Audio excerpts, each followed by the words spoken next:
Muy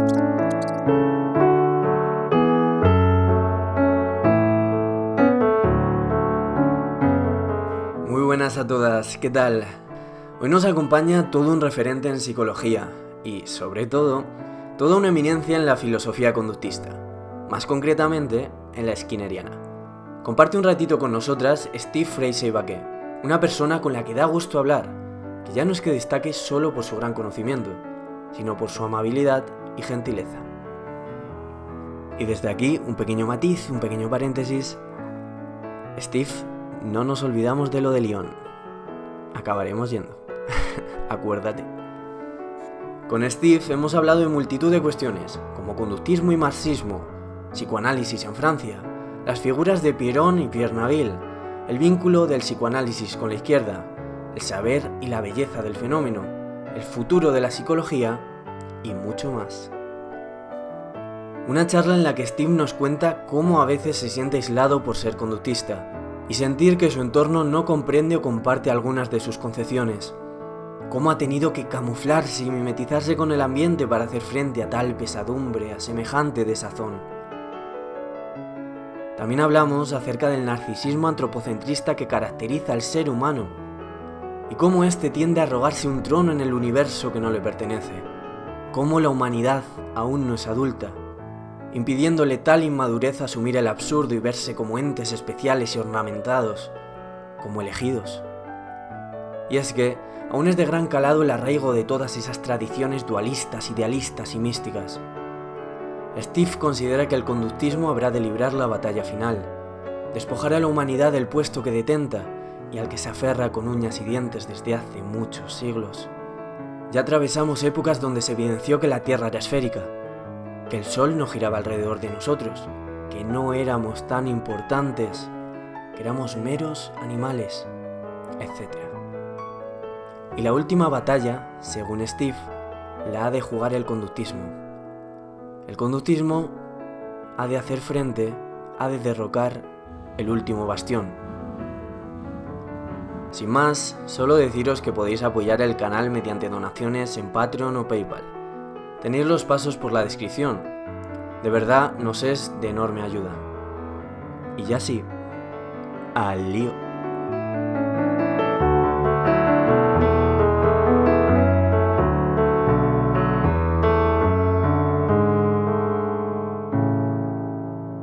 Pues en primer lugar, muchas gracias por estar aquí y compartir tu tiempo con nosotros. Y para empezar así, de forma breve, nos gustaría que hicieras un recorrido por tu historia y nos presentaras a nosotros y tanto a otros espectadores que no supieran bien quién es usted, de dónde viene este Freixet, dónde ha estudiado, etc. Bueno, pues yo nací en Barcelona en el 1951, para que os situéis lo viejo que soy, y hacia los 15, 16, no, a los 17 años, cuando empecé a reflexionar a lo que quería hacer cuando fuese mayor, estuve dudando entre si estudiar pedagogía o estudiar psicología, dos cosas que me eran bastante desconocidas, pero que me parecían interesantes. Y recuerdo muy bien que hablando con una muy buena compañera mía, que tenía un año más que yo y estaba ya ella en la universidad, en la Autónoma de Barcelona, que acababa de ser creada hacía quizás un par de años, no más, me dijo: uy, pues si quieres hacer psicología, no vengas a la Autónoma, porque en la Autónoma son todos conductistas. Y yo, que era realmente de una ingenuidad, no tenía ninguna cultura psicológica, no. Eso de conductista era la primera vez que oía esa palabra y me imaginé que la primera imagen que me vino a la cabeza fue, yo la única palabra que conocía de conductista eran los choferes. Pensé que había muchos taxistas, muchos conductistas, y realmente no entendí por qué me daba ese consejo, no del conductismo, pero bueno, el conductismo que tendrá. Así fue mi primer contacto con la palabra conductismo. para que vean la inocencia y la ignorancia del chaval. Entré pues en primer año y tuve la suerte de conocer a alguien que muy poco tiempo después desapareció un poco del panorama, que era Pere Julià. No sé si este nombre les suena. Yo no lo Si no conozco. les suena, no me extrañaría, porque realmente era una persona de mucho valor. Había estado trabajando con Skinner directamente, concretamente en programas de conducta verbal en ratas, muy, muy, muy concreto, muy específico, muy especializado.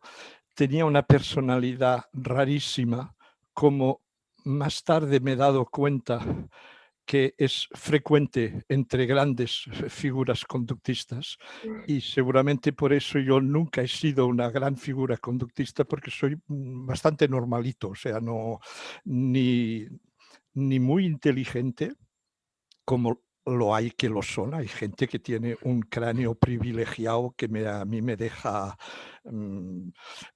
y muchos de ellos son además entrañables amigos míos, porque a la gente de nuestra generación, como que éramos pocos, digamos, nos conocemos bien y nos hemos tratado mucho, y algunos de ellos son realmente muy buenos amigos míos.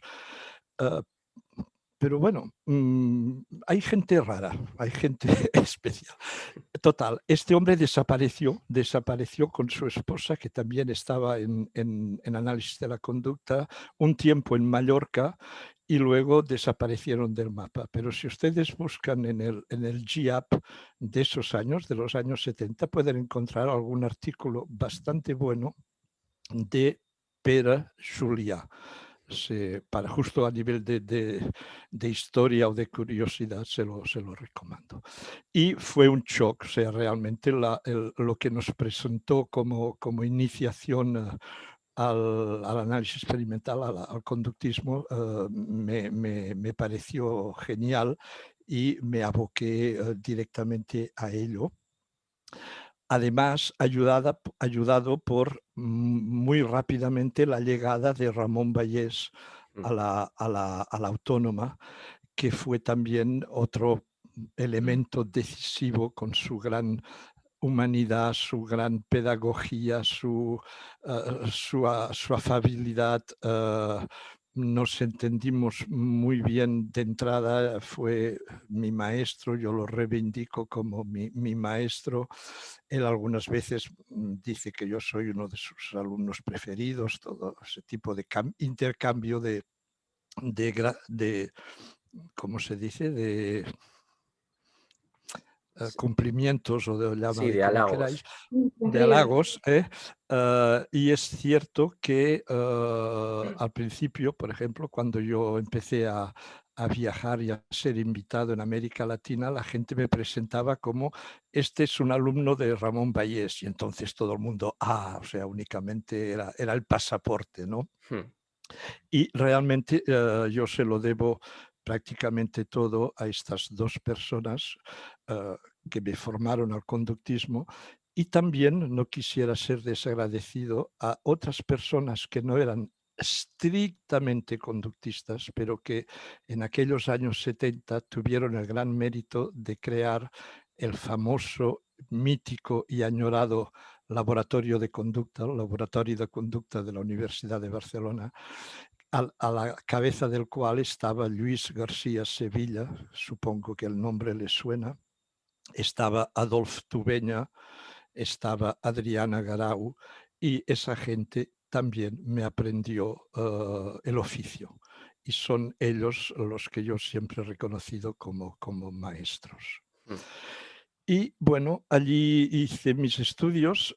Sortosamente entré rápido en el laboratorio de conducta, porque aquello sí que era un lugar en el que se aprendía de verdad. En las aulas aprendí poco, entre otras cosas.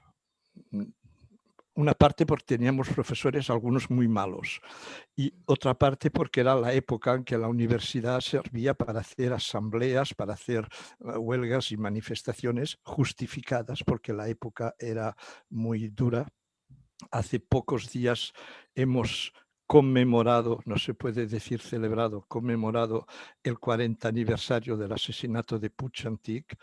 Yo lo tengo aún muy presente, la noche en que nos anunciaron que Puig-Antich iba a ser ejecutado la madrugada.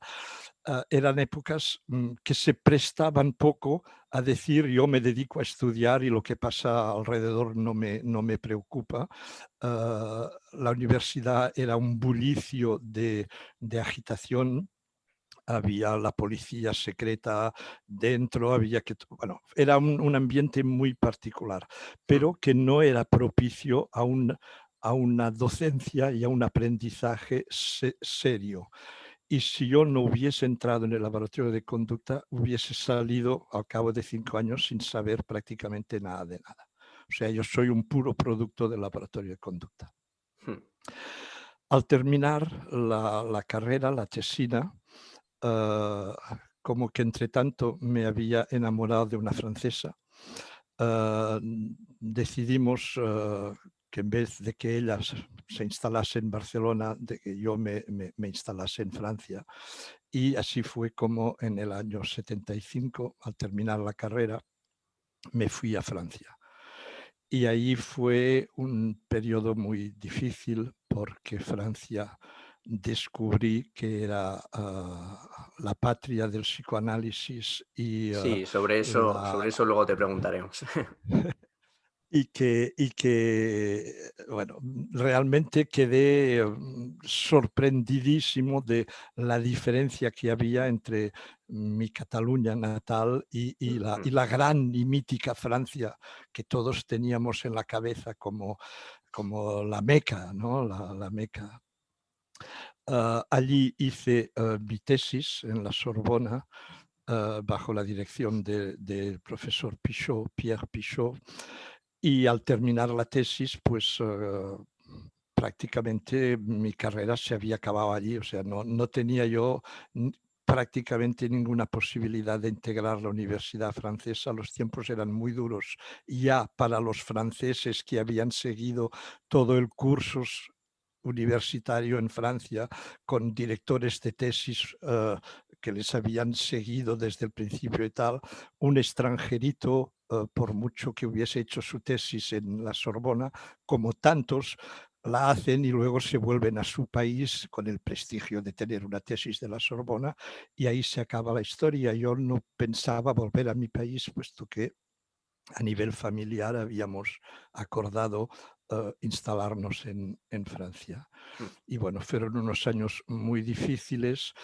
Conseguir entrar en la universidad, primero como asistente extranjero, luego como asistente, bueno, fue muy difícil. Y el hecho de ser conductista fue un handicap total desde el primer día hasta el último día. Y lo que quizás me salvó, o la casualidad hizo que, como que mi tesina en el laboratorio de conducta había sido realizada bajo la dirección de Luis García Sevilla, que trabajaba más en la línea de la teoría de la personalidad de Eysenck y todo lo que era investigación psicofisiológica de variables de personalidad.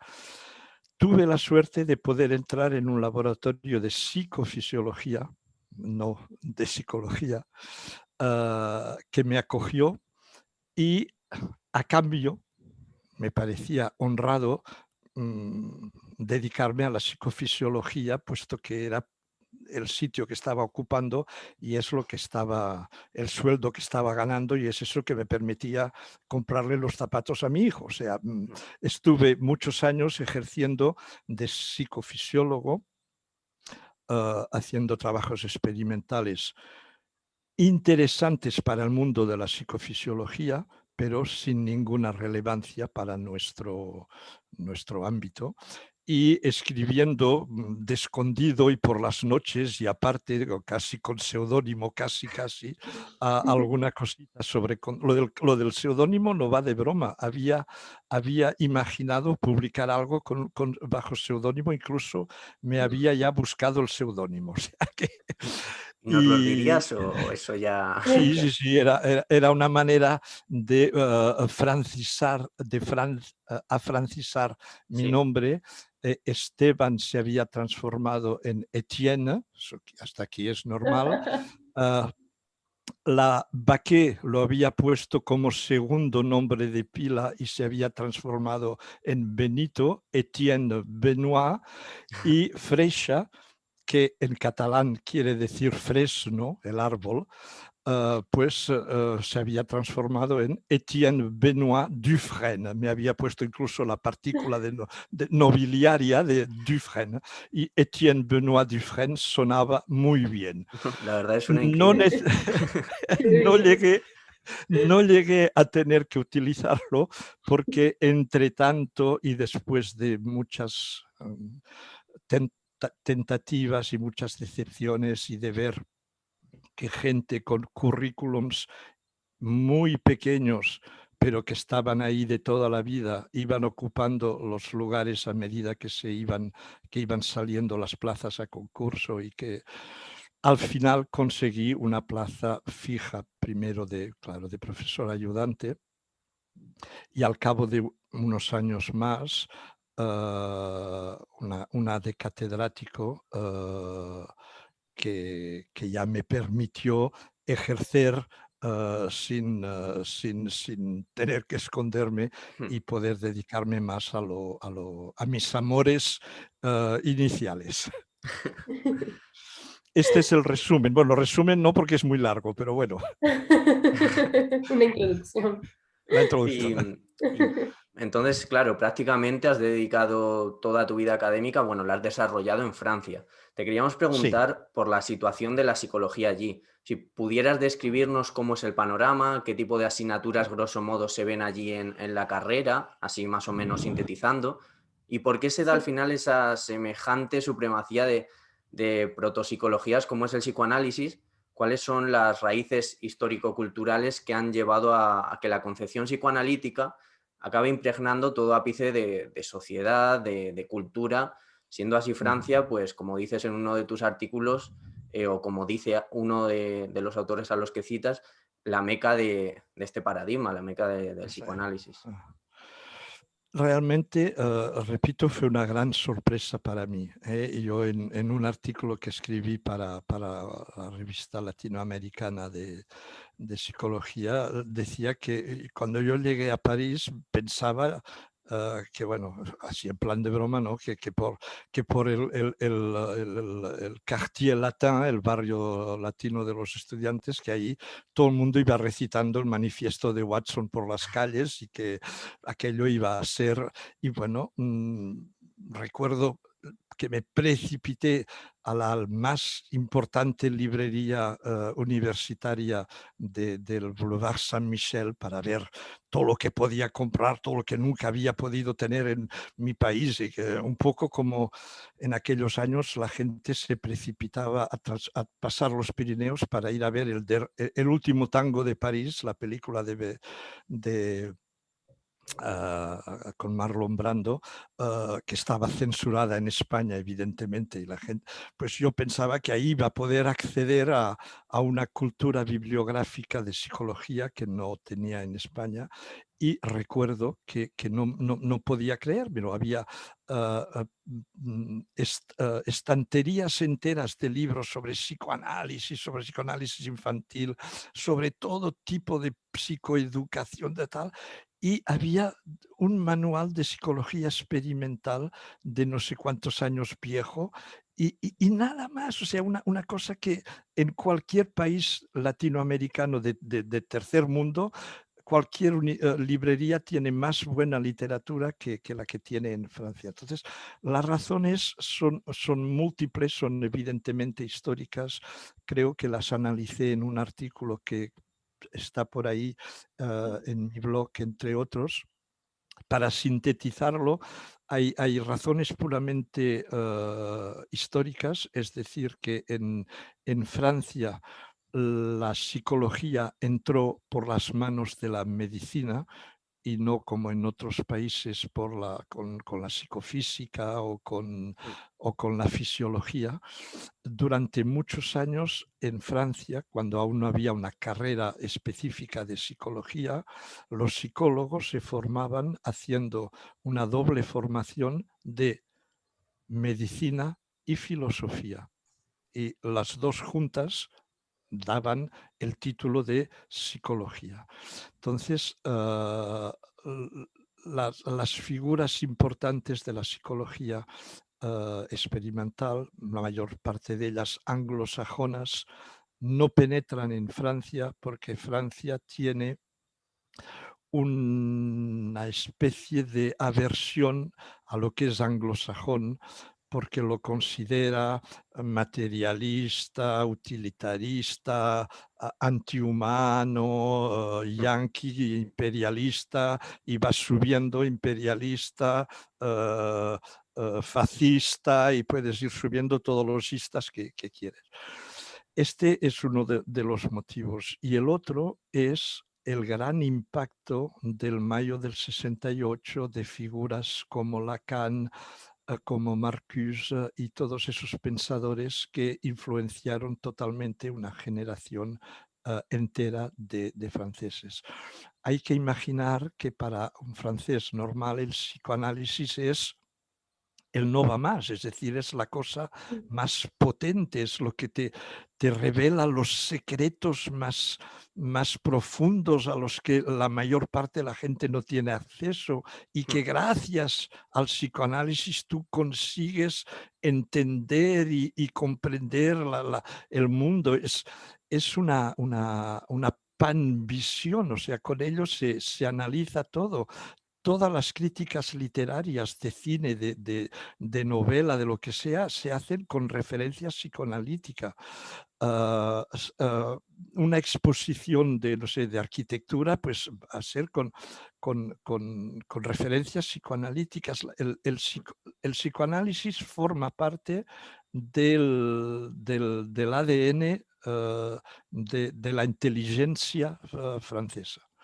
Y eso no ha cambiado mucho, no ha empeorado, más bien ha un poco disminuido, pero un poco. En la televisión, a cada vez que hay que invitar a alguien para comentar una actualidad, se invita a alguien del mundo, claro, de la psicología, no de economía. O sea, se invita a un psicoanalista, o sea, el referente es el psicoanalista. El que sabe dar las llaves escondidas, cómo interpretar las cosas, el que nos va a abrir los ojos, el que tiene... Y sirve para todo. Ahora con la pandemia, el psicoanalista viene a explicarnos lo que significa la pandemia. Con la mascarilla, pues lo que representa el símbolo de llevar una... En fin, yo creo que alguien que no ha vivido en Francia, alguien normal, una persona sana, no puede imaginarse el peso que tiene el psicoanálisis en Francia. Es una situación muy parecida a Argentina, por lo que me cuentan compañeros de allá.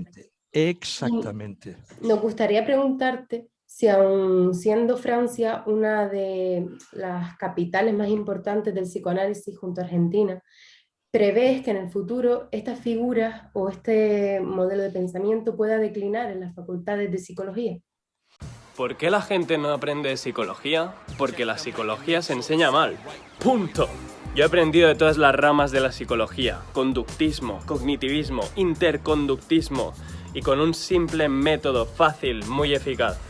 He visto los vídeos de Engrama. ¿A qué estáis esperando? Entrad al perfil y echadle un vistazo. Nada, y fuera coñas, esto es un vídeo para deciros que, bueno, que estamos muy contentos de la recibida que están teniendo los vídeos en el canal. La verdad es que le estamos poniendo muchas ganas y mucho tiempo últimamente. Y bueno, que también animaros a que colaboréis en nuestro Patreon o hagáis alguna donación a PayPal. Al final estamos haciendo esto de forma totalmente altruista por ahora, y también pues tener algunos recursos para mejorar el contenido, porque bueno, ya hace tiempo que queremos comprarnos una buena cámara. Estoy grabando con el iPhone de mi padre, o sea, no tengo ni para un buen móvil. Así que si queréis darnos una ayudita, siempre sería agradecido. Un abrazo a todos, este ha sido Jordi, nos vemos. Mira, intentaré ser realmente lo más objetivo y yo me temo que a corto término no. Tienen un poder tal, podría pasar horas contándoos anécdotas de cómo, o sea, es que incluso me sabe mal decirlo porque parece complotismo, o sea, parece que yo veo psicoanálisis, pero tienen un poder de infiltración total en todo lo que es el ámbito cultural, televisivo, en lo que le llamamos la inteligencia. Están en todas partes y con mucho poder, con mucho poder. Creo que un solo ejemplo entre muchos puede demostrar lo que estoy diciendo. Ustedes sabrán que por los años 80, yo con los años tengo problemas. No, ¿qué va 80? 2000, 2004, fíjense. En Francia se encargó, el Ministerio de la Salud encargó al INSERM, que es el Instituto Nacional de Investigación de las Ciencias Médicas, el equivalente del Consejo Superior de Investigación Científica en España, pero el del ramo medical, digamos, que es una institución de solera internacional, al lado de, bueno, lo más serio es público, evidentemente, depende del Estado, es público, y se le encargó un estudio comparativo de la eficacia de las diferentes terapias. Porque hubo un diputado que finalmente se interesó por el problema. Cuando un paciente va a buscar una ayuda y ¿con qué elementos puede escoger para saber si la persona que va a ver es alguien serio o es un charlatán o tal? Que el título de psicólogo no estaba protegido, el título de psicoanalista sigue sin estar protegido porque es una secta por cooptación. Tú vas, te haces analizar y cuando ellos consideran que ya eres bueno, pues entonces no hay ningún estudio, ninguna facultad que dé el título de psicoanalista, no es una carrera. Y se investigaron cuatro enfoques: el psicoanalista, el conductista, ya olvidé los otros dos, es igual. Ese tipo de estudio comparativo, todos ustedes saben que hacía muchísimos años que se había ya realizado en Inglaterra por Eisen y todo el equipo, se había realizado por la OMS, que había organizado ese tipo, y todo el mundo conoce el resultado. Es decir, las únicas terapias que... me sale un mensaje, no, ya salió.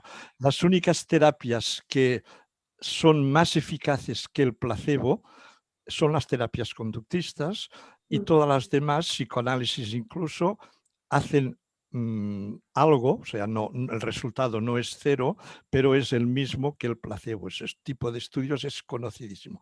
En Francia nunca se había realizado esta comparación y si alguien intentaba decir que en el extranjero se había hecho, esos anglosajones, eso no cuenta, tal y cual. Se hizo y salió el resultado que había que salir, claro, salió muy bien. Se publicó el estudio porque era un encargo del ministerio, porque es un organismo público, lo publicó. El director del INSERM felicitó al equipo que había realizado el trabajo, tal y cual. La que se armó con los psicoanalistas, pero se armó tal que organizaron un meeting en la Mutualité en París. Es el lugar donde normalmente hay las reuniones sindicales, los meetings políticos en el momento de las elecciones. Es el monumento, el sitio famoso donde pasan las cosas importantes. Y ahí todos reunidos consiguieron que el mismo ministro se llamaba Douste Blazy a la época. El mismo ministro que había encargado el estudio lanzase esa frase, tranquilos, no oirán hablar nunca más de este estudio. Lo tenían publicado en la web del ministerio, lo sacaron de la web del ministerio, obligaron a presentar la dimisión al director del INSERM, del Instituto de Investigación.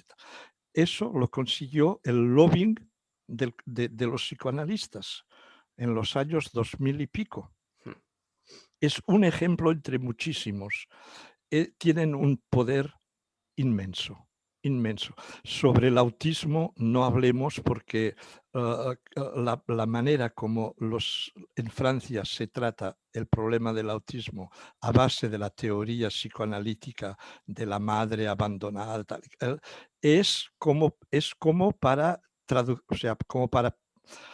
presentar querella delante de un juez y pedirles prisión, ¿no? Porque es inimaginable. No sé si conocen el reportaje que hizo una periodista, Robert, sobre el tema. Ella interviewó a periodistas dejándoles hablar libremente sobre el tema. Y lo que esa gente es capaz de decir pensando que la persona que les está filmando está de su lado, digamos, ¿no? Que hace eso para divulgar es algo, yo lo tengo puesto también en mi blog, que está en francés, pero con subtítulos castellanos y ingleses y tal. La gente que lo ha visto me escriben diciendo, ¿eso es un chiste o está traficado, es un fake? Porque parece imposible lo que pueden llegar a decir esa gente.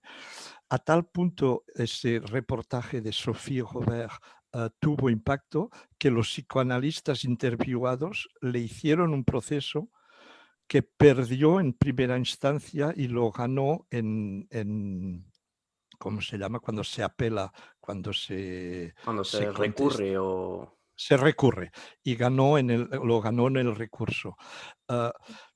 Bueno, es que habría como para horas, o sea que quédense con la idea de que a corto término yo no veo que eso cambie mucho. A largo, yo diría, claro, estamos en el sentido de la historia, ellos no, forzosamente un día eso quedará un poco como la alquimia respecto a la química, ¿no? Pero bueno, así todo, hay gente que hoy en día aún la alquimia les parece muy bien, ¿eh? Tiene su magia, tiene su... yo lo veo mal. Lo único que sí ha cambiado es que antes no se hablaba en absoluto de conductismo y de terapias conductistas, y si se hablaba era únicamente para decir que aquello era el infierno, y que como mínimo ahora, respecto al tema del autismo, sobre todo porque hay resultados concretos y que hay gente importante, periodistas, hombres políticos, actores que tienen hijos que son autistas y que después de años de estar en manos de psicoanalistas han acabado poniéndolos en manos de conductistas y que han visto el cambio y que empiezan a hablar y hacer saber. Eso sí que está cambiando, pero no consigue desplazar al psicoanálisis. Sencillamente la gente, sí, estos son discusiones entre diferentes parroquianos de diferentes creencias, en todas partes hay algo de bueno. No es suficiente como para desbancarlos por ahora. En alguna de tus obras hablas de una figura que a mí me parece interesante, concretamente en el conductismo en Francia, que es Piron, no sé si lo pronuncio bien. Sí. Incluso antes que el manifiesto conductista de Watson en Estados Unidos, hablaba de que el objeto de estudio de la psicología era la propia conducta. Sí. Y nos gustaría saber por qué quedó relegado a las sombras. Muy buena pregunta, muy buena pregunta. Hay un artículo de del que representó en Francia durante muchos años la psicología experimental, vamos a decir la experimental clásica, no conductista, la clásica, la que como mínimo hacía medidas y hacía experimentos diseñados, que es Fraisse, Paul Fraisse, que había sido un alumno de Piaget. Y él tiene un artículo publicado defendiendo que el primer conductista de la historia es Piaget, justamente por estos escritos. Y es cierto que tiene 3 o 4 frases en su libro que son de un conductismo radical total. Y eso se quedó ahí. Es decir, el pobre Piaget, nadie le hizo caso, no pudo o no supo o las circunstancias no permitieron que creara escuela. Sin embargo, fue una persona muy importante. Se creó un instituto de psicología dirigido por él, el Instituto Henri Piaget. La gente lo cita como gran personaje. No cuajó. O sea, no, a mí no me sirvió nunca de nada saber que él, antes que los demás, había escrito 2 o 3 frases muy conductistas. Como buen conductista, lo que yo miro es los frutos y no consiguió cambiar nada, en absoluto. Yo me pregunto si él mismo, con el paso del tiempo, no se había un poco... no se había ablandado y no consideraba esas afirmaciones como algún error de juventud. No sé, en todo caso, no cuajó en absoluto, por desgracia, porque si hubiese cuajado, ya lo creo que Francia hubiese podido ser incluso pionera, ¿sí? Tenía esa posibilidad y se malbarató, se dice en castellano. Se malgastó. No, bueno, se malgastó. Aprovecho para hacer el inciso que decía que quería hacer. Perdonen mi castellano, que no es ni mi lengua materna, que es el catalán, ni mi lengua usual, porque llevo 40 y pico años, casi 50 en Francia, y en Francia hablamos francés, con mi familia catalán y con mis amigos. El castellano lo uso únicamente cuando voy a dar alguna conferencia en algunas de esas tierras hispánicas. Por lo tanto, es solo mi lengua de escolarización, y a pesar de que la letra con sangre entra, que es así como nos trataron a nosotros catalanes cuando nos llevaron a la escuela, ¿no? Entra, pero no es, ya lo ven ustedes, me faltan palabras, hago anglicismos, hago catalanismos, no, anglicismos no, galicismos. Bueno, no hay ningún problema. No hay problema.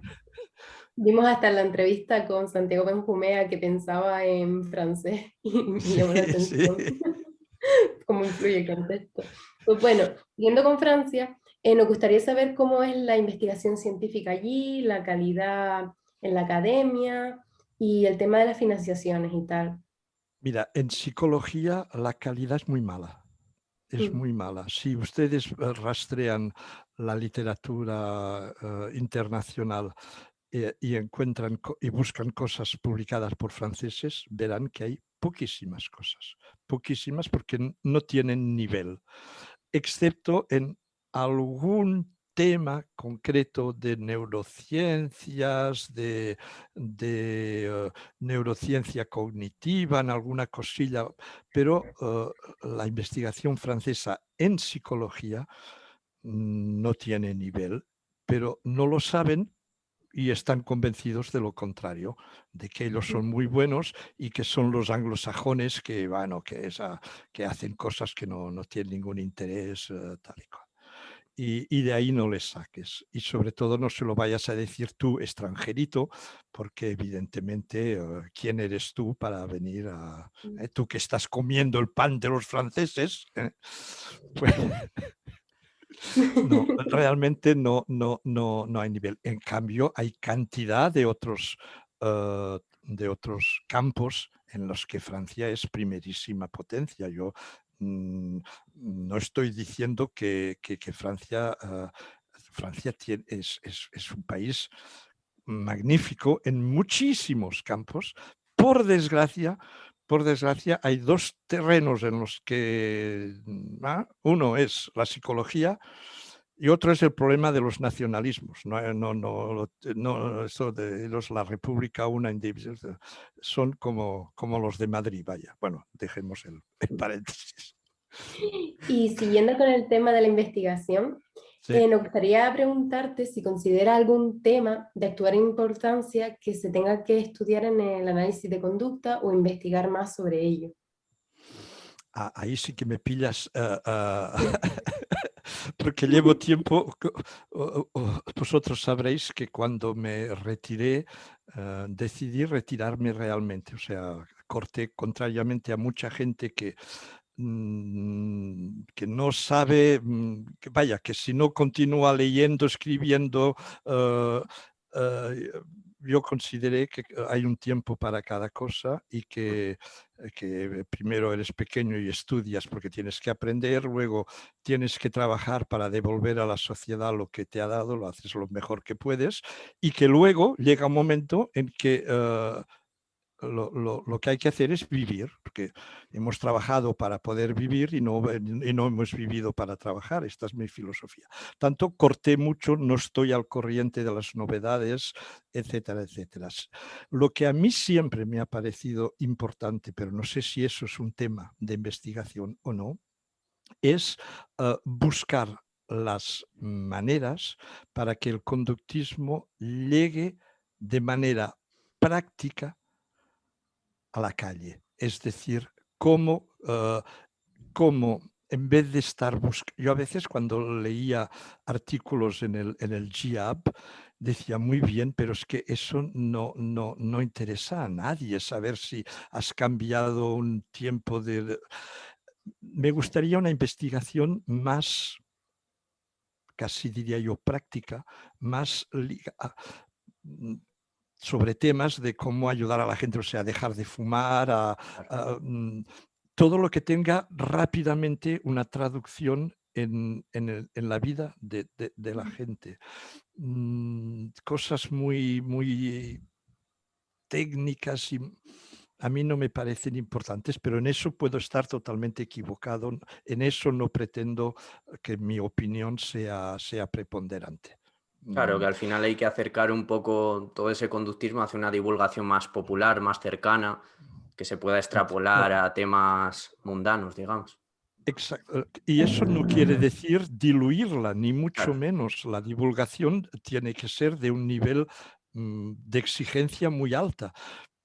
Pero bueno, si aprendiésemos Es un poco el viejo proyecto, no sé si ustedes habrán oído ese concepto, de la desprofesionalización del psicólogo. Es decir, de que el psicólogo, en vez de ser un profesional que tiene un saber que guarda, con el cual ayuda a la gente, pero el saber se lo guarda para poder continuar ayudando, considera que lo que él tiene que hacer es transmitir este saber a la gente para que la gente pueda manejarse y no necesite recurrir al profesional. De aquí la palabra desprofesionalizar, es decir, dar aquello que decíamos cuando éramos jóvenes, en vez de enseñar, en vez de dar un pescado a los pobres de África que se mueren de hambre, enséñales a pescar, ¿no? Claro.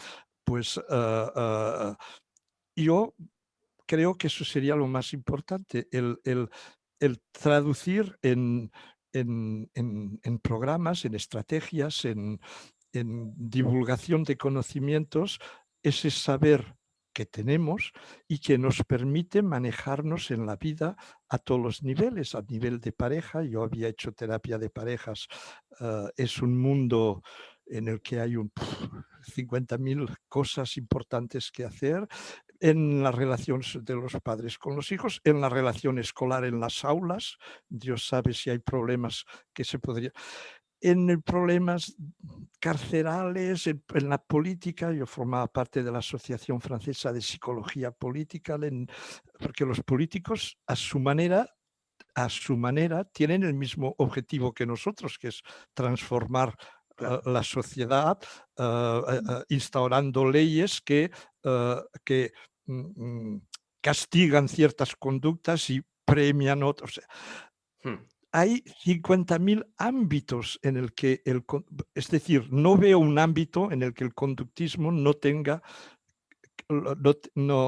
nada que aportar, excepto quizás en eso, en esa investigación tan purista, que yo repito, quizás porque no tengo el nivel y porque nunca la he practicado, pero me parece muy desconectada de las necesidades básicas de la gente. Y es usual, aunque sabemos que hubo épocas en las que no, ligar el conductismo con el marxismo. Queríamos saber si podrías desarrollar más esta relación y por qué se suele al final asociar con tal ideología política, porque crees que Marx y Engels, de haber conocido el conductismo en su momento, se habrían adherido a él y quizá hubieran contemplado ese nivel de análisis en sus postulados, en sus teorías. Yo de esto estoy convencido. Creo que no soy el único que estoy convencido. No sé si ustedes conocen la figura de Alejandro Dorna. Dorna era un conductista chileno que tuvo que salir de Chile cuando el golpe militar de Pinochet y se instaló en Francia. Él justamente hacía en Chile lo que yo estaba ahora diciendo. Él trabajaba en las famosas minas de cobre, las minas del Teniente, y su trabajo consistía en traducir a nivel de cambios concretos en la vida de los mineros, en su manera de vivir, de trabajar, de los cambios introducidos a nivel político por Allende cuando nacionalizó el cobre. Es decir, muy bien, ahora el cobre es chileno. Eso para la nación es muy importante, pero para el individuo que está ahí con un pico y una pala, y es un pequeño guiño al blog de Santiago, pico y pala, ahí sacando cobre. Si no le ha cambiado para nada sus condiciones de existencia, ¿de qué le sirve saber que ahora el cobre es chileno y que antes no era chileno? Es decir, sin traducción concreta en la manera de cambiar la producción, la repartición, no sirve para nada el cambio político.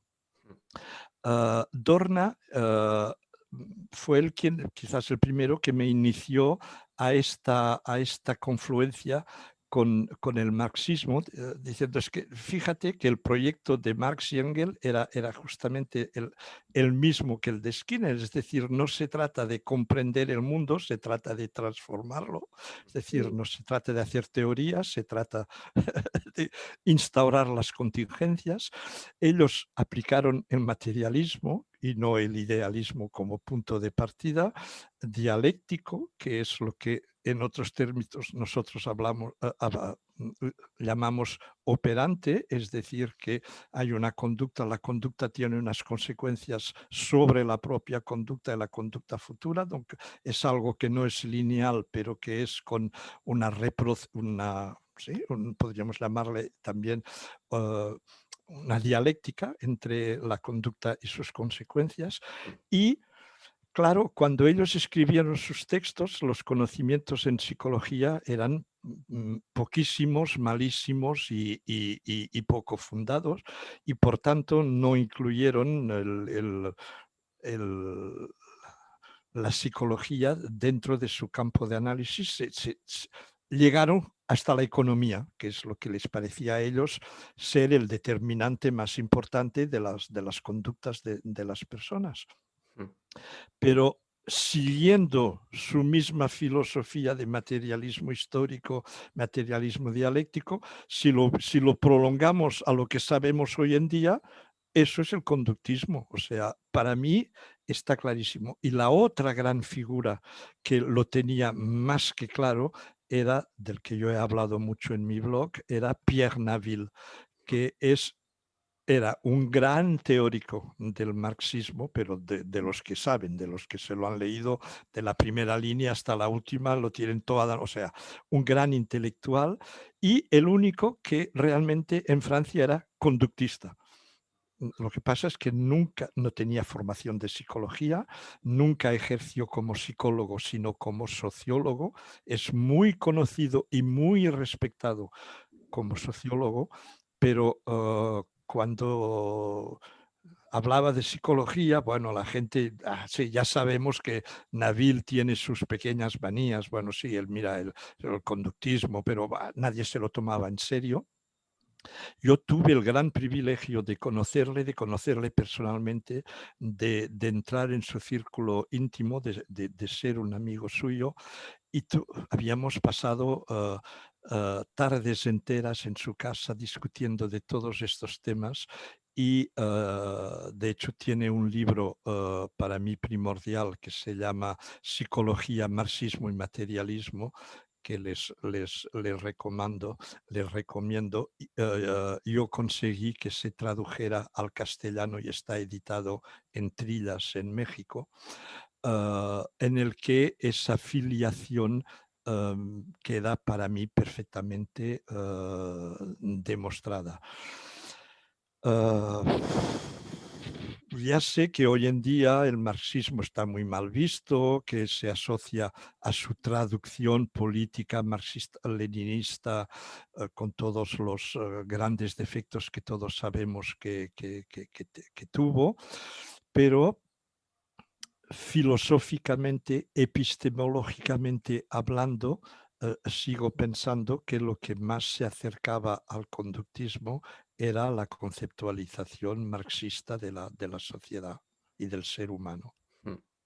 Y centrándonos en Pierre Nabil, que te íbamos a preguntar justo ahora sobre él, ¿por qué no ha tenido más trascendencia? ¿Por qué quizás se ha opacado un poco toda su obra? O a lo mejor es ignorancia nuestra, no lo sé. No. Por la razón que les decía, él no ejerció nunca de psicólogo. Ni tenía estudios de psicología. Él era sociólogo y su carrera pública está en el mundo de la sociología y en el mundo de la política. Cuidado con el personaje, había sido enviado a Moscú en el momento, al principio de la revolución, como delegado francés en el Comintern. Conocía personalmente a todos los líderes de la revolución de octubre, conocía a Zinoviev, o sea, toda esa gente, recuerdo muy bien un día que estábamos hablando y dice, mira, la semana pasada, ahí donde está usted sentado, estaba la viuda de Zinoviev que vino a ver, o sea, tal. Cuando luego se apuntó al trotskismo, lo cual para mí es un buen punto positivo. Cuando Trotsky se exiló en Francia, fue su secretario particular en Francia, creó con otros el famoso partido PSU, Partido Socialista Unificado, del que salió Michel Rocard, que fue primer ministro de francés en la época de Mitterrand. Es un hombre de una militancia política y de una obra sociológica importantísima, pero que nunca ni siquiera ha pretendido influir en el mundo de la psicología. Por eso estaba tan contento cuando nos veíamos, porque por fin podía hablar con alguien en Francia que le entendiese, que no se riese de él, y para mí fue muy emocionante cuando falleció. Yo pude intervenir en la ceremonia expresando justamente su punto de vista, diciendo que él había sufrido de este ostracismo al que su esfera conductista le había reducido, que para lo demás todo el mundo hablaba muy bien de él, pero que eso le sabía muy mal. Algún miembro de su familia me vino a ver diciendo, sí, algunas veces nos lo había dicho, que él sufre de que no se entienda ese aspecto particular, cuando para él no era un aspecto, y eso me lo decía muy a menudo, como una cosa con varios compartimentos, sino era lo que daba la unificación a todo lo que él hacía. Para él era central, era algo definitorio de su modo de ser.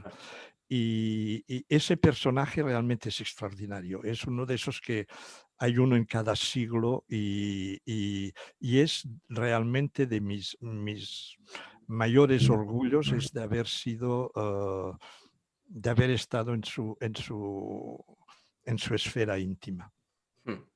Y hablábamos de este vínculo que suele tener el marxismo con el conductismo, pero muchas otras veces el marxismo y bueno, la izquierda en general también se han parado un poco en el psicoanálisis o bueno, en filosofías así del tipo que ya no son lo que viene a ser la ciencia de la conducta o el conductismo. No sé si puede ser por ese narcisismo o ese antropocentrismo que nos caracteriza al ser humano y que a veces nos impide asumir que podamos estar determinados, que nuestra conducta puede estar determinada, que se den pues, axiomas filosóficos monistas y que por lo tanto pues, ese libre albedrío, esa libertad por la que tanto claman en ocasiones, pues sea una especie de disparate o sea, no sea concebida del mismo modo. No sé si es por esto o por qué es que en ocasiones esa izquierda sí que se liga más al psicoanálisis o a otras filosofías. Sí, y aún diría yo más, especialmente en Francia. Es decir, si es un fenómeno que, como tú dices, se puede ver en diferentes partes, allí donde es más masivo es en Francia.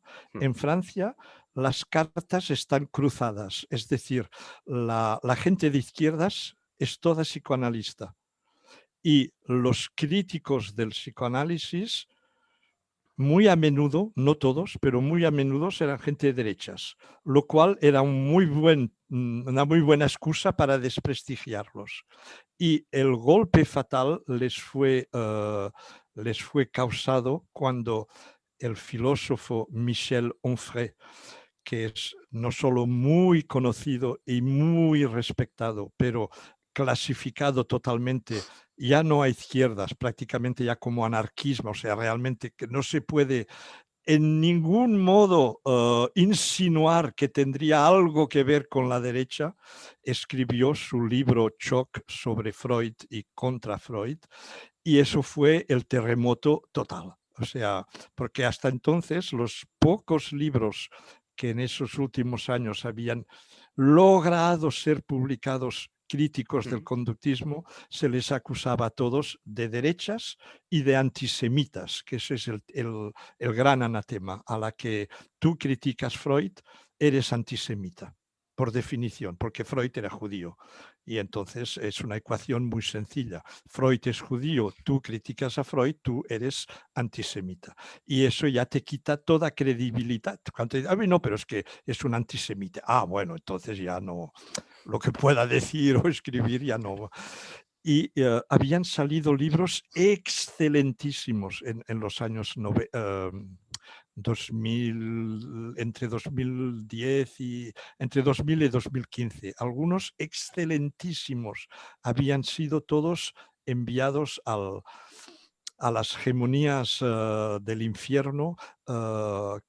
Incluso el propio Michel Onfray, que años más tarde publicó ese libro tan crítico sobre Freud, y como que él es muy conocido, se vendió una cantidad de centenares de miles de ejemplares que tal. Incluso él, cuando salieron los primeros libros críticos, el famoso libro negro del psicoanálisis, él dijo, no lo quiero leer porque eso son tonterías que escriben contra Freud y son reaccionarios tal. Y tuvo la gran honradez en el prólogo de su libro de explicarlo. Es decir, me presentaron el libro tal, yo no quise leerlo tal y cual. Con el tiempo he ido pensando que quizás me había equivocado, que como mínimo tenía que leer para ver qué argumentos utilizaban y para poder combatirlos. Lo he leído y no solo no los combato, sino que tienen toda la razón. Es más, ahora yo añado aún nuevos datos. Eso es muy de alabar por su parte. Y pasando a otro tema, creo que una de las aportaciones más relevantes que ha marcado sin duda el inicio de nuevos conductistas tras su lectura es el artículo de ¿Qué es conducta? Que fue una ponencia previamente que se hizo. Y nos gustaría saber si actualmente modificaría algo o actualizaría algo del artículo o ponencia. Pues mira, mi respuesta es impresentable porque no es modesta y mi respuesta es no. Yo ese papel no le cambiaría nada. Eso ya sé que no se puede decir, que no es políticamente correcto, porque uno siempre dice que, pues de verdad que hay muchas otras cosas en mi vida que me gustaría poder modificar, arreglar, incluso disculpar. De ese artículo, no. Lo escribí con una finalidad pedagógica para deshacer esos malentendidos sobre el conductismo que yo cada día en Francia notaba, contrastaba, para intentar explicar incluso a alguien que no es del mundo de la psicología por qué se equivocan cuando juzgan mal al conductismo. Me parece que encontré unas metáforas que pueden ser entendedoras y que pueden facilitar la comprensión. Y yo estoy muy orgulloso de ese papel y la verdad, ese no lo cambiaría, pero ya sé que no está bien decirlo así. Bueno, si está bien, está bien. Eso es verdad.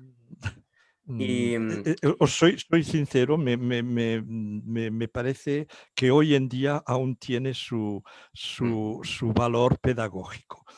Como les decía antes, yo nunca he sido un teórico del conductismo. Yo no tengo talla, de verdad que no es falsa modestia. Fíjense que hace un minuto les decía que era inmodesto decir que no cambiaría nada de este artículo. Sin falsa modestia, yo les digo, yo no soy un cráneo privilegiado, ni mucho menos. No tengo capacidad para teorizar como la puede tener Emilio Rives, Josep Roca, cantidad de gente que son... yo no lo tengo eso. Yo lo único que he sabido hacer es pedagogía. No he inventado nada, no he creado, no he aportado nada nuevo. Si de algo me puedo vanagloriar, es de justamente no haberme quedado a un nivel de muy para arriba, para que solo 4 o 5 me entiendan, y hacer que todos mis estudiantes, incluso los que no estaban, pudiesen entender.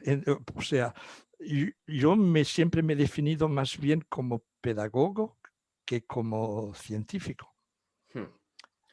No, y desde luego al final se nota y da gusto, por ejemplo, leer artículos como los tuyos en los que me parecen bastante más comprensibles y es eso que hablábamos antes de no hacer tan hermético el contenido, toda esa teoría y que la gente pueda comprenderlo y luego pueda quizá extrapolarlo a otras facetas más cotidianas. Porque, por ejemplo, hablabas de Rives, que también le hemos tenido aquí. Y Rives, pues yo creo que poca gente dudará que es un genio, Un genio. pero claro, hay mucha gente que no le entiende. Entonces, Yo hay muchas cosas que escribe que no las claro, entiendo. y yo obviamente, aunque yo no he leído mucho de él, pero no le, o sea, yo no le doy la culpa a él. Es decir, yo siempre he pensado que, que cuando se llega a un nivel muy alto por un lado, de sabiduría y por otro lado, de conocimiento, forzosamente eso reduce el campo de la gente con la que puedes hablar y discutir. Yo esa gente que a la más mínima en una discusión te empieza a hablar de la física cuántica y tal, me hacen reír porque de física cuántica debe haber algunas docenas de personas en el mundo que puedan hablar sabiendo de qué hablan, ¿no? Y por lo tanto, yo siempre he pensado bueno, que si se está muy arriba, pues claro, para los que están abajo, pues te pareces muy pequeño porque estás muy arriba, pero nadie te impide de intentar de elevarte y de llegar hasta ahí. O sea que yo eso no lo critico en el sentido. Lo que sí criticaría es que él pretendiese que eso está claro para todo el mundo. No, no está claro para todo el mundo, pero no es culpa suya. Hay cosas que no se pueden traducir así en palabras de cada día. A la que intentas traducirlo en palabras de cada día, lo estás adulterando, ¿no? Hay una frase de no sé quién que decía: lo que un necio comprende de lo que explica un sabio es necedad total. O sea, pero creo que hace falta también, al lado de gente de ese nivel, otros más modestos que se dediquen a hacer que la mayoría, sin llegar ni mucho menos a ese nivel, pueda a su nivel pues, entender algo. Sí. Yo recuerdo en la facultad, al final había otro profesor que se había convertido al conductismo, había empezado siendo piagetano y de Piaget, y un tío marxista, inteligente, que acabó siendo conductista, aquello conductista. Y trabajaba en investigación muy puntiaguda también.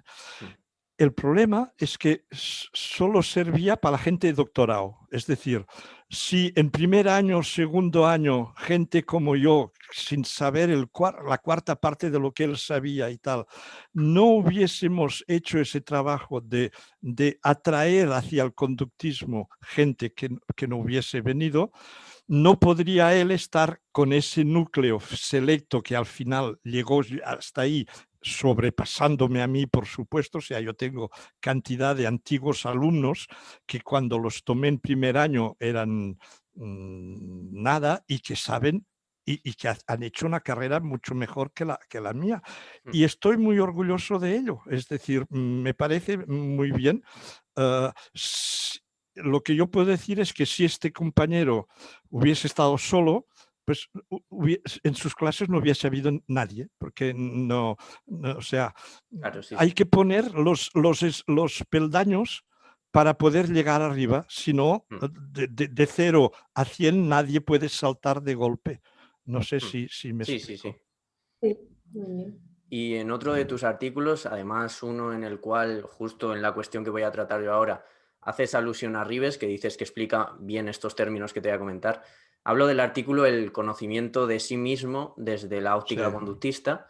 Emplear los términos interno-externo, subjetivo-objetivo, y dices que lo haces desde una perspectiva popular, mundana, del sentido común, por así decirlo, para que se entienda y porque no es lo que concierne en ese artículo al final. Y dices ahí que Ribes aclara muy bien lo que son en realidad estos términos, lo que significan. Y quería justamente hablar de eso, de cuál sería el uso óptimo de estos conceptos. O sea, cómo hemos de entender de una forma correcta los términos interno, externo, objetivo, subjetivo. Bueno, mi solución de facilidad sería decirte, pregúntaselo a Emilio, que vale más dirigirse a Dios que a los santos, ¿no? Más directo al original que no a la copia.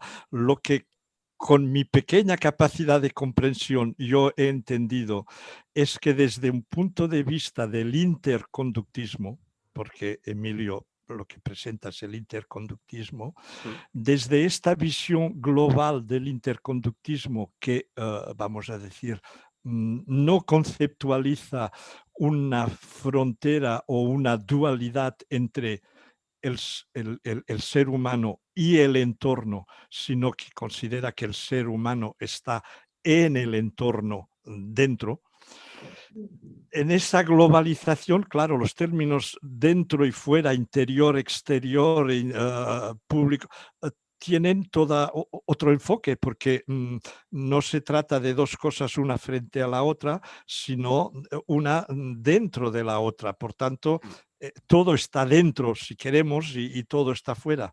Claro. Yo creo que él lo explica bastante bien en una conferencia que realizó sobre los diferentes paradigmas del conductismo, perdón, de la psicología, en el que repasa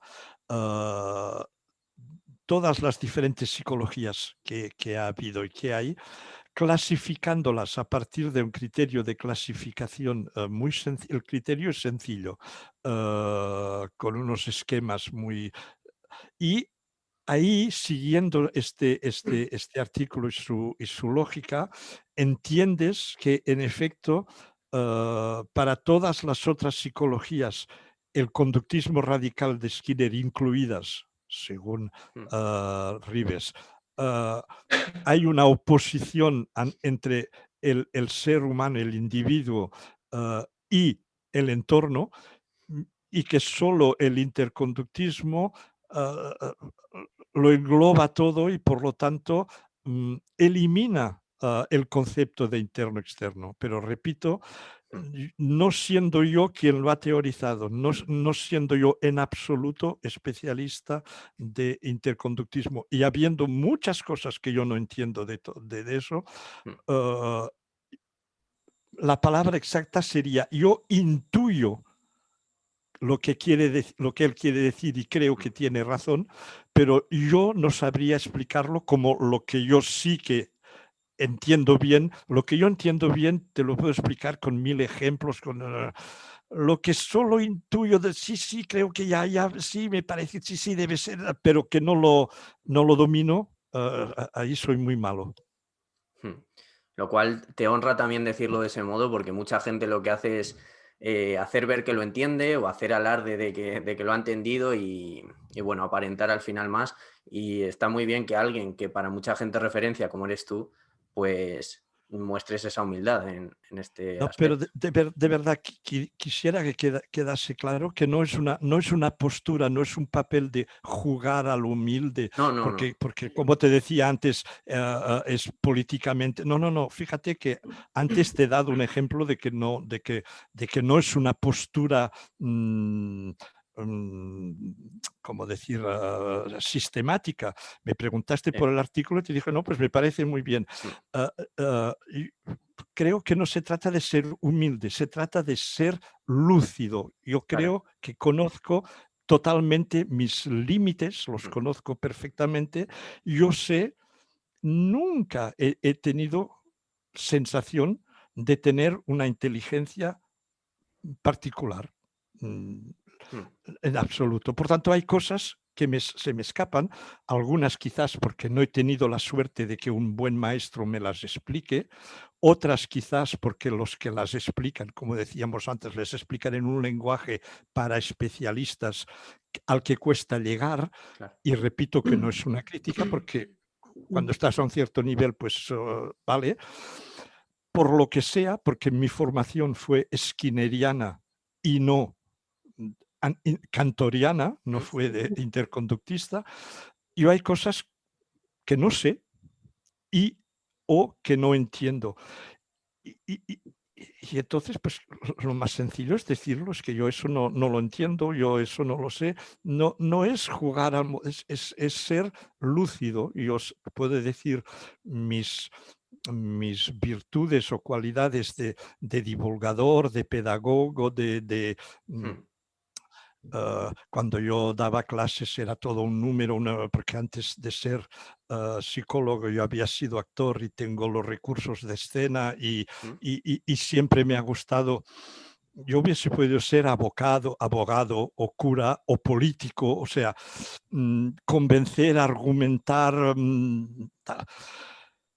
pero yo no soy de una inteligencia como para entender y conceptualizar perfectamente ciertas cosas que se me escapan y mira, es así. Y continuando con el artículo que mencionábamos, en él afirmas, por así decirlo, que despojarnos de ese idealismo, de lo metafórico, de lo poético, y conocer el fenómeno desde la perspectiva científica no le resta belleza al fenómeno. Sí, Exacto. y sin pretender yo ponerme en la posición de, como tú dices además en el artículo, de oscurantista empedernido, te quería preguntar que por qué crees esto así. O sea, ¿realmente crees que se puede disfrutar de la misma manera o apreciar de la misma manera el fenómeno, conociendo con minucia todo lo que el fenómeno entraña? O sea, no pretendo yo cuestionarlo, simplemente para difundirlo. Mira, como en otros temas, eso es evidentemente discutible. Lo que voy a decir no es más que mi opinión, no es una verdad absoluta. Y yo creo que sí. Yo creo que el hecho de conocer, o sea, la magia para mí no es un más, un plus, es un menos. Es decir, que una cosa nos fascine porque justamente no la entendemos, no sabemos cómo funciona, no me parece digno del ser humano que está dotado de un cerebro y de una capacidad de comprensión. Lo bonito, el placer, es delante de una obra de arte emocionarte y delante de un problema científico resolverlo, es decir, tener la respuesta. Eso es lo que nos hace grandes. Entonces, mucha gente dice, sí, claro, pero una vez que tú sabes que cuando estás hablando con alguien lo que estás haciendo, o sea, reforzando eso y poniendo esa extinción, pues forzosamente tu vida tiene que ser... No, en absoluto. Y entonces es cuando yo les pongo siempre el ejemplo que creo que pongo en el artículo, decir, bueno, a ver, las parejas de enamorados que se extasían delante de un arcoiris, ese arcoiris es menos bello a sus ojos y les va a provocar menos emoción porque sabiendo que es la luz que está descompuesta por un prisma que es la lluvia que hace que los colores... Y yo creo que no le quita nada, en cambio le añade que sabiendo lo que es la luz, pues ahora gracias a eso podemos, mira, fabricar un láser que va a nos permitir de operarnos de la miopía o lo que es. O sea, añade, no quita. Para mí eso es evidente. El saber no tiene por qué, es un teléfono que suena, pero mi esposa creo que ya lo descolgará. No, el saber no tiene que quitarle belleza a nada. Lo que le quita el saber es ignorancia, Claro. nada más. Yo puedo saber todo lo que quieras, pues me puedo enamorar de una preciosidad porque mira, porque es preciosa y bueno, y es, no sé, y una película emocionante me voy a poner a llorar y bueno, y luego podré analizar, sí, claro, el director ahí puso una escena para la cual creara un reflejo pavloviano que viva. Bueno, eso es la explicación, pero eso no quita que yo he llorado. No sé si me explico. Sí, sí, sí. Sí, sí, te explico. Y yendo a otro tema, yo en mi experiencia muchas veces me he topado con personas que denostan, denigran la psicología, que no son capaces de concebirla como ciencia y creen que al final solo es ciencia, aquella parte más neurocientífica, dedicada al estudio del encéfalo, el sistema nervioso, lo que sea, y tienden al final Exacto. a ese reduccionismo que acabaría por dejar como única ciencia válida pues la física. Sé que esto también lo hablaste en la entrevista que tuviste con Santiago Benjumea, pero me gustaría recogerlo y que quede pues bien plasmada tu perspectiva al respecto. Así que si nos puedes hablar de por qué no tiene sentido ese reduccionismo. Claro, el reduccionismo parte del principio de que el nivel inferior explica el superior y por lo tanto no hace falta interesarse en el nivel superior porque no es más que un epifenómeno del interior. Es decir, empezando por arriba, la sociología se explica por la psicología, porque la sociología son grupos humanos, los grupos humanos son personas juntas y las personas actúan individualmente. Entonces, la psicología puede explicar la sociología, pero la psicología se explica por la neurociencia, porque lo que pasa son sinapsis tal y cual. Bueno, y las sinapsis pues se explican por la biología, porque el potencial de acción y la transmisión y la mielina y tal, pero la biología se explica por la química, porque el sodio y el potasio y la química se explica por la física, porque claro, son neutrones, protones y electrones y tal y cual. Vale, ¿de acuerdo? Eso es así, es cierto, pero, ¿de qué me sirve a mí saber eso para modificar la conducta violenta de un hombre con su pareja? Yo voy a poder manipular sus neutrones, electrones y tal para que no le pegue. O sea, es absurdo. Lo que está claro es que cada disciplina estudia su objeto de estudio a su nivel, no al nivel inferior. Evidentemente que lo que tú haces a tu nivel tiene repercusiones a todos los demás niveles. Eso va a cambiar tal conexión neurológica, eso va a cambiar la producción de tal hormona. Evidente, si no, sería idealismo, sería pensar que no somos materia o que somos algo más que materia. Y somos 80% de agua, que además ya ha cambiado miles de veces, o sea que ya no es la misma, todo eso que todos sabemos, ¿no? Pero cada ciencia estudia su nivel de estudio como una caja negra, como si fuese una caja negra, sin preocuparle lo que se pasa dentro. Y hay otra disciplina que te la transforma en translúcida, esa caja negra, pero esa disciplina estudia su objeto también como caja negra para ellos, y es la de debajo que te la transforma en caja translúcida, etcétera, etcétera, etcétera. No podemos explicar y modificar la conducta con neurociencias, con física, con química, con nada que no sea con análisis experimental de la conducta. Y eso, si no se entiende, vamos mal. Y no se entiende porque la gente no tiene conocimientos ni de epistemología, ni de teoría del conocimiento, ni de filosofía de la ciencia, ni de historia de la ciencia, que son disciplinas básicas que deberían enseñarse desde el primer curso de carrera para comprender todas estas cosas. Yo siempre les he dicho a mis colegas de neurociencias cognitivas, que son los que están a la moda, ¿no? Son ellos los científicos, nosotros somos los charlatanes, ¿no? Y bueno, a mí, ¿qué me importa que tú me muestres ahí esos gráficos, esas fotos tan bonitas del cerebro con eso que se pone rojo, aquí se pone amarillo, fíjate tú cuando él está pensando en eso? Claro que ocurren cosas en el cerebro cuando pasa eso, cuando piensas, es que si no, repito, seríamos espíritus y somos cuerpos.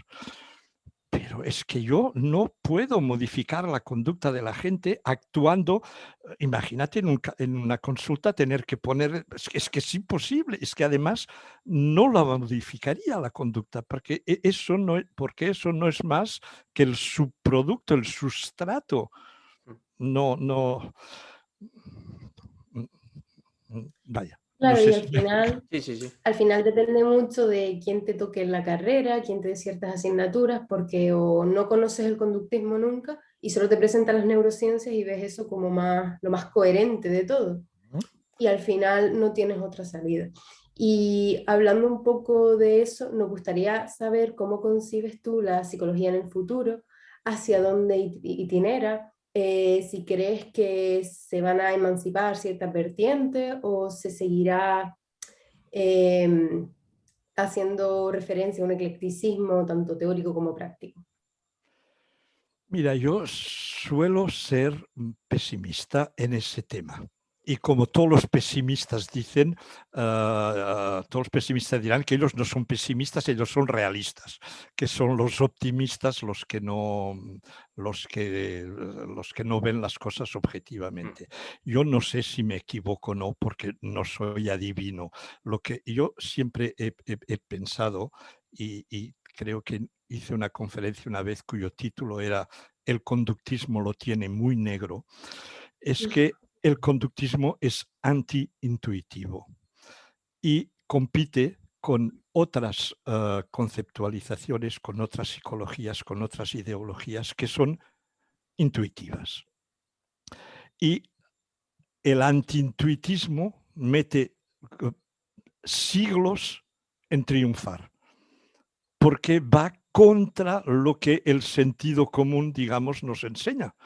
El sentido común nos dice, leñe, que la Tierra no se mueve y que el Sol da vueltas. Es que intentar decir lo contrario hay que ser un poco... y nos dice que la Tierra es plana, llana. Es que si no, los que viven abajo se caen. O sea, es que es muy difícil, contrarrestar las impresiones intuitivas de la realidad. Y intuitivamente todos nos pensamos como dualistas, todos hablamos de nuestro pensamiento, nuestro cerebro, incluso formulamos cosas como mi cuerpo mi cuerpo, como si hubiese alguien que tiene una cosa que se llama, o sea, todo el lenguaje ha sido construido en una época precientífica en la que los buenos conceptos no existían y el lenguaje, que como todos sabemos, condiciona la manera de ver el mundo, de conceber las cosas, es mentalista, dualista, librearbedrista, todo lo que tú quieras. Y el conductismo es materialista, monista, determinista. Toma, o sea, el trío total. Y es muy difícil en la vida ser consecuente con una visión materialista, monista, determinista. Y es poco reforzante. Y por lo tanto lo tenemos en contra. Al lado de eso hay gente que te venden teorías del bien ser, de que uno tiene las cosas dentro y solo tiene que dejarlas salir, de todo el saber vivir bien y todas esas literaturas del autor. Y el psicoanálisis es una de esas, en que te da una visión muy reforzante. Tú puedes conseguir descubrir los secretos que están escondidos y que solo una mínima gente iniciada puede llegar a descoser. Y las religiones siguen teniendo mucho peso porque venden ilusiones y venden trascendencia y la humanidad no es adulta. La humanidad necesita aún, por desgracia, ir con muletas por la vida y no se atreve a decir, pues sí, yo soy un ser biológico salido de la evolución por puta casualidad, que hubiese podido ser una cosa muy distinta, en un universo enorme en el cual yo no represento nada y ahí yo nací y me voy a morir y claro, es que eso es muy duro. Y decir, yo pues soy lo que soy porque mis circunstancias, pero y por tanto no tengo ni mérito cuando hago las cosas bien, ni culpa cuando las hago mal, porque es que me han estado sometido a contingencias y con otras contingencias ese que es un santo sería un ladrón y ese que es un ladrón sería un santo. Y eso implica cambiar toda la concepción de la sociedad, todo el sistema de prisiones, de justicia, todo está basado en una concepción del ser humano totalmente precientífica, mítica, metafórica, todo lo que tú quieras. Por lo tanto, yo eso no creo que pueda cambiar en poco tiempo. por desgracia, no. Yo no veo la humanidad suficientemente mayor como para poder decir, yo puedo prescindir de dioses, de ilusiones, de concepciones halagadoras para mi ego, mi percepción. Hace falta, yo diría, a la vez mucha modestia y mucha valentía para vivir como un conductista consecuente. ¿Qué Hay crees poca gente, que, creo yo. qué crees que opinaron de esta pregunta Marino y Frosan, que les hicimos la pregunta también? Pues no sé porque aún no he tomado el tiempo, mea culpa, máxima culpa, de mirar esas, que lo voy a hacer, a pesar de que, como les dije, corté por lo sano y Sí. tal, cuando se trata de esas cosas, además son amigos.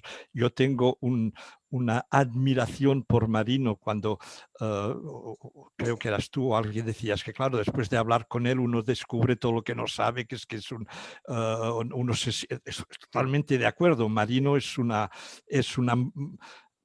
un monumento de sabiduría, de conocimientos, y además me entiendo muy bien con él, es muy campechano, muy humano, es una persona, bueno. Con María Jesús tenemos toda otra historia antigua. No sé lo que respondieron, yo te lo digo así porque eso es lo que yo pienso. Marino dijo Pero no que sé. él era optimista en el sentido de que el grado de psicología cada vez se iba a degradar más. O sea, realmente. Y Frosan hubo un día, o sea, Frosan ha estado, bueno, han estado los dos veces, estuvieron por individual y luego un debate juntos, y Frosan hubo un día que estaba más optimista porque le estaban contando que sí que había bastante gente así más joven, montada en todo lo que es la ciencia Eso económica, me lo comentó ella una vez también, sí, hablando pero, me dijo eso, sí. pero luego la otra vez ya no estaba tan optimista.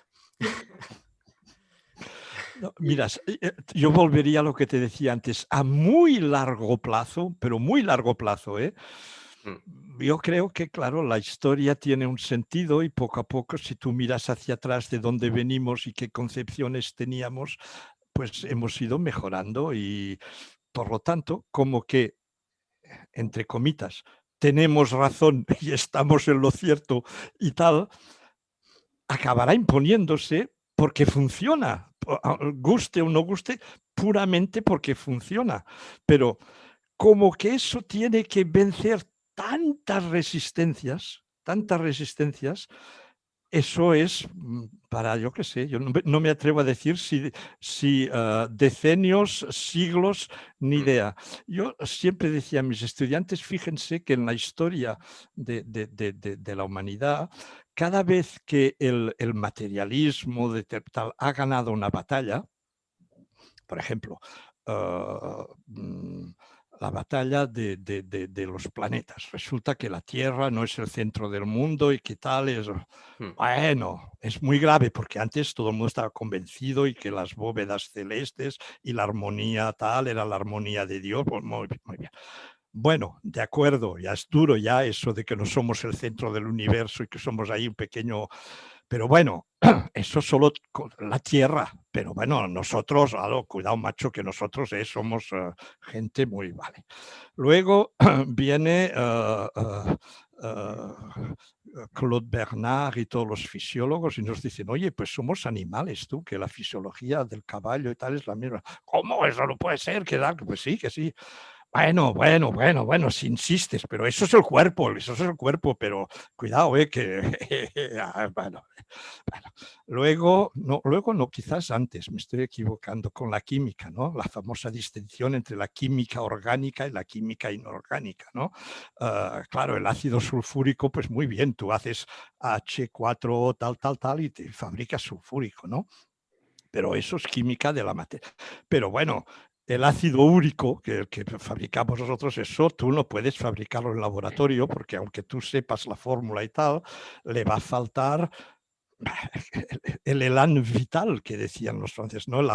Ese laboratorio tan particular que es el ser humano, que es el que hace que Bueno, pues un alemán en el 1800 no sé cuál va y les sintetiza el ácido úrico ahí en laboratorio sin ningún ser humano para fabricarlo, y hoy en día la insulina y todas las hormonas todas se fabrican en laboratorios farmacéuticos y no las vamos a sacar de los caballos, ¿no? Como se hacía antes con la insulina. Pero a cada vez que ibas como una ciudad que estaba asediada y que la primera muralla cede para la segunda muralla, tal, ¿no? Cada vez te ibas en el último donjón, la torre central inexpugnable, ¿no? Que es la torre de lo mental y de tal. Lo que es difícil para el conductismo es que si gana esa batalla, el enemigo no tiene otro lugar donde refugiarse, es la batalla final, es decir, se acabó. Nos han puesto en el lugar en el que nos tocaba a todo nivel y ya no hay un refugio para el mentalismo, el idealismo, el dualismo. O sea, es la batalla a muerte, o sea, no es una batalla más, es la última, la final.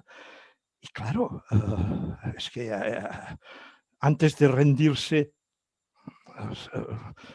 cuando sabes que no tienes escapatoria, es muy difícil.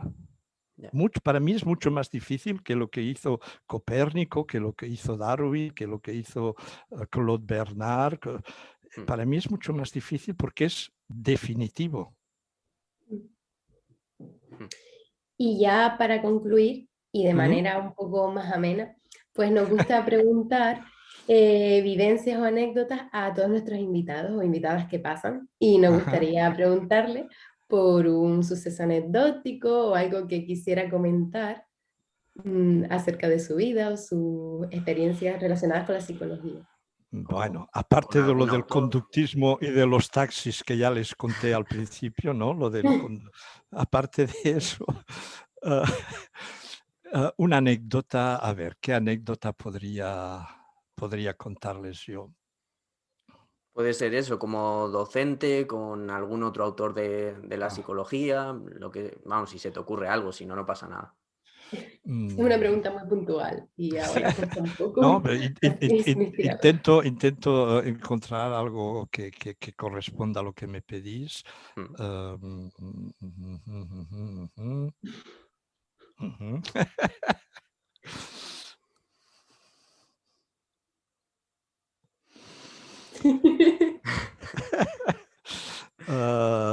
No es una anécdota, no es una anécdota, pero voy a terminar con otro aspecto de eso que decía antes del pesimismo y tal. Y es personal, o sea, no es una anécdota, pero es algo de personal. Es muy difícil en la vida de cada día ser conductista porque aísla de tu entorno. Es decir, a no ser que tengas la suerte de compartir tu vida con una persona que tenga la misma formación, la misma concepción. Tus amigos, tus parientes, tus padres, cuando aún los tienes, tus hermanos, tus hijos, la gente con la que te relacionas y que amas y a la que quieres, hay todo un ámbito, un campo, un terreno en el cual no hay comunicación posible, no te pueden entender. No porque sean tontos, no por tal, porque no han tenido la exposición a las contingencias de 40 años de lecturas, de contactos. Es imposible. Y tienes que vivir un poco de incógnito, es decir, bueno, tú pues, hablas con ellos y de política y tal, de la vida o del fútbol, lo que sea, tal. Pero hay un rincón que para ti es muy importante, muy importante, muy importante, que solo puedes compartir con colegas, algunos de los cuales además son amigos, otros ni siquiera son amigos, pero con ellos sí puedes discutir, hablar, te entienden. Yo eso le llamo, utilizando el título de una película de los años, cuando yo era joven, que se llamaba La soledad del guardametas, la angustia del guardametas en el momento del penalti, o otra película se llamaba La soledad del corredor de fondo, la soledad y la angustia del conductista en su ámbito normal, es decir, te sabe muy mal no poder ser entendido, ser comprendido por la gente que tú amas. Y que cuando evocas ciertos temas, bueno, tus historias, has hecho muchos estudios, hijo mío, pero me cuentas todas esas chorradas, que mi abuela ya habla. Vale, mamá. A mí eso siempre me ha hecho sufrir mucho. Claro, al final necesitamos como una comunidad verbal de reforzamiento, que es algo que se crea actualmente en las redes sociales. Sí. Y bueno, pues vamos a terminar ya con el episodio. Queremos agradecer, Fleje, que un referente como usted esté compartiendo un rato con unos estudiantes como nosotros. Eso no es en absoluto problema. Toda mi vida la he pasado con estudiantes. De verdad, le enviamos un abrazo fuerte y ojalá poder coincidir en algún congreso o en algún espacio conjunto. Teniendo en cuenta que ya no ejerzo, pero bueno, a nivel, digamos así, de conferencia, visioconferencia, con mucho gusto, si necesitáis o si queréis o si os apetece otra cosa, con mucho gusto, pero no veo muy factible que nos veamos en un congreso. Bueno, y lo lamento. Si nos vamos de vacaciones a Francia. No. Eso sí, en cambio, y eso lo digo con toda sinceridad, si ustedes pasan por la región de Lyon, por favor avísenme, tenemos una casa grande que podemos acoger las personas que se puedan. Con eso, con muchísimo gusto. Te lo agradecemos enormemente. Y también seguro también que pasado un tiempo te volvemos a avisar por si quieres volver a charlar con nosotros. Con placer. Y te mandamos un abrazo y que te cuides mucho. Gracias, igualmente. Adiós. Y gracias por mantener viva la flama, la llama del conductismo en las nuevas generaciones. En eso tiene razón María Jesús. Sois vosotros la esperanza y el relevo. Pues nosotros te damos las gracias a ti. No nos defraudéis. Demasiada presión. Un abrazo. Un abrazo.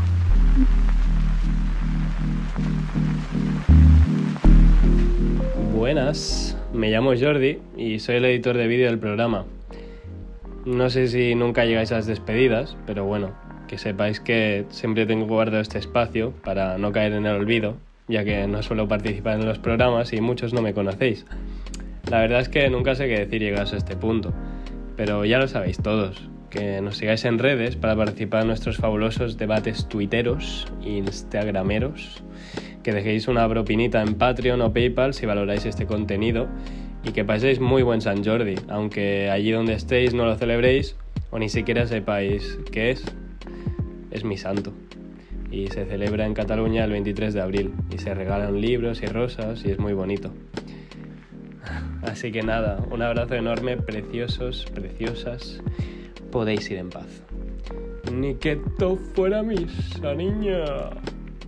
Adiós.